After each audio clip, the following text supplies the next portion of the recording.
نحمده ونصلي على رسوله الكريم اما بعد فاعوذ بالله من الشيطان الرجيم بسم الله الرحمن الرحيم اذا تتلى عليه آياتنا قال اساطير الاولين كلا بل ران على قلوبهم ما كانوا يكسبون۔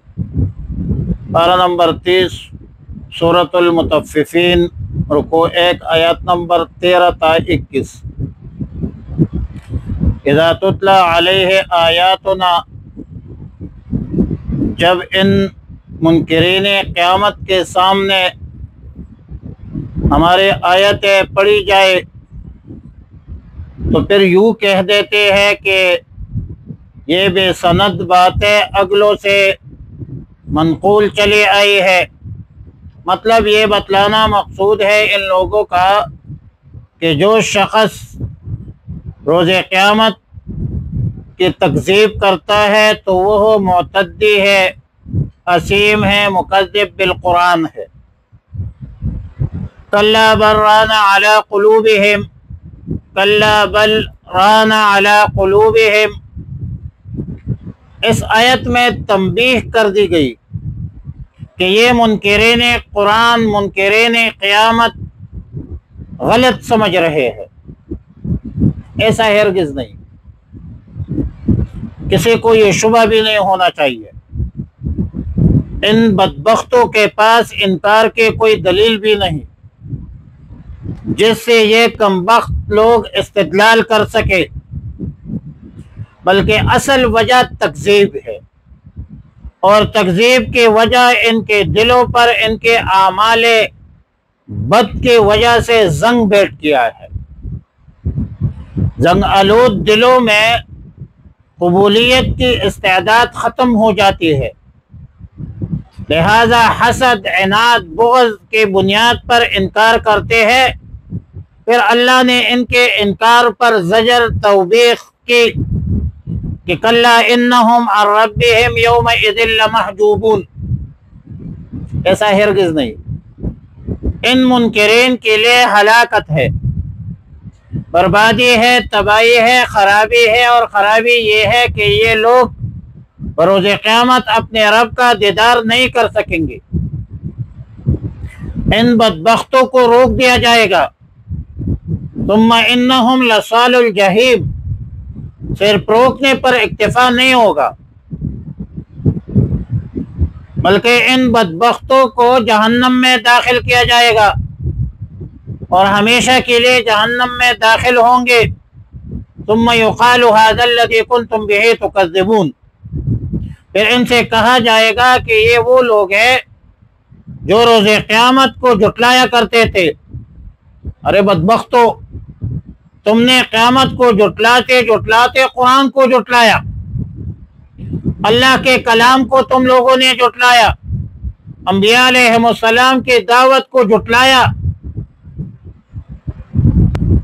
اور جو مومنین، ابرار، متقین تمہیں دعوت حق دیتے تھے تم نے ان کو جھٹلایا۔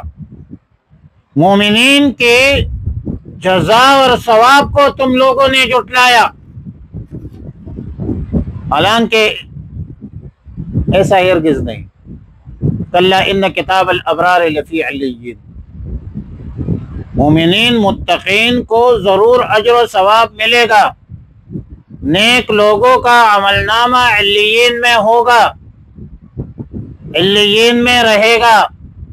علیین ایک مقام ہے 7ویں آسمان میں جو مستقر ہے ارواح مومنین کا۔ قذافی تفسیر ابن کثیر عن کعب، اور پھر تفہیم کے طور پر سوال کیا کہ وما ادراک ما علیون، آپ کو کیا معلوم ہے کہ یہ علیین میں کیا رکھا ہوا ہے، کیا عمل نامہ ہے؟ کتاب مرقوم، وہ ایک نشان کیا ہوا دفتر ہے۔ ظاہر ہے کہ یہ مومنین متقین کے لیے بہت بڑا اعزاز ہے، اکرام ہے، جیسا کہ روح المعانی میں عبد ابن حمید عن کعب الاحبار روایت کرتے ہیں کہ جب فرشتے مومنین کی روح کو قبض کرتے ہیں اور قبض کر کے لے جاتے ہیں تو ہر آسمان کے مقرب فرشتے اس کے ساتھ ہو جاتے ہیں، یہاں تک کہ 7ویں آسمان تک پہنچ کر اس کی روح کو رکھ دیتے ہیں۔ پھر فرشتے عرض کرتے ہیں کہ ہم اس کا عمل نامہ دیکھنا چاہتے ہیں، چنانچہ وہ عمل نامہ دیکھ کر دکھلایا جاتا ہے۔ اب ظاہر ہے کہ یہ بہت بڑا اکرام ہے، اعزاز ہے ایک مسلمان کے لیے جو دنیا میں اللہ کے احکامات اور رسول اللہ صلی اللہ علیہ وسلم کی تعلیمات پر عمل کرتے ہیں، جس کے دل میں خوف خدا ہو، خوف آخرت ہو اور اعمال صالحہ اختیار کرتے ہو، اعمال سیئہ سے گریز اور اجتناب کرتے ہو، تو یہ ان کے لیے بہت بڑی سعادت ہے، خوشبختی ہے۔ فرمایا اذا تتلی علیہ آیاتنا، جب پڑھی جاتی ہے اس پر ہماری آیتیں، قال اساطیر الاولین، تو وہ کہتا ہے کہ کہانیاں ہیں پہلے لوگوں کی، کلا ہرگز نہیں، بلکہ رانا زنگ لگ گیا ہے، علی قلوبہم، ان کے دلوں پر، ما کانوا یکسبون، اعمال کا جو وہ کرتے تھے، کلا ہرگز نہیں، انہم عن ربہم یومئذ لمحجوبون، بلا شبہ یہ اپنے رب سے اس دن روک دی جائیں گے، ثم انہم لصال الجحیم، پھر بلا شبہ وہ داخل ہونے والے ہیں دوزخ میں، ثم یقال، پھر کہا جائے گا، ھذا الذی، کہ یہی ہے وہ کنتم بہ تکذبون، جس کو تم جھٹلاتے تھے، کلا ہرگز نہیں ایسا، ان کتاب الابرار لفی علیین، بلا شبہ نیک لوگوں کے اعمال نامے علیین میں ہے، وما ادراک ما علیون، اور آپ کو کیا خبر کہ علیین کیا ہے، کتاب مرقوم، یہ ایک کتاب ہے لکھی ہوئی، یشہدہ المقربون، دیکھتے ہیں مقرب فرشتے۔ اللہم ارحمنا یا ارحم الراحمین، اللہم اغثنا یا غیاث المستغیثین، اللہم وفقنا لما تحب وترضى، وصلی اللہ علی النبی الامی الکریم وعلی آلہ الطیبین واصحابہ الطاہرین وعلی من تبعہم بإحسان الی یوم الدین۔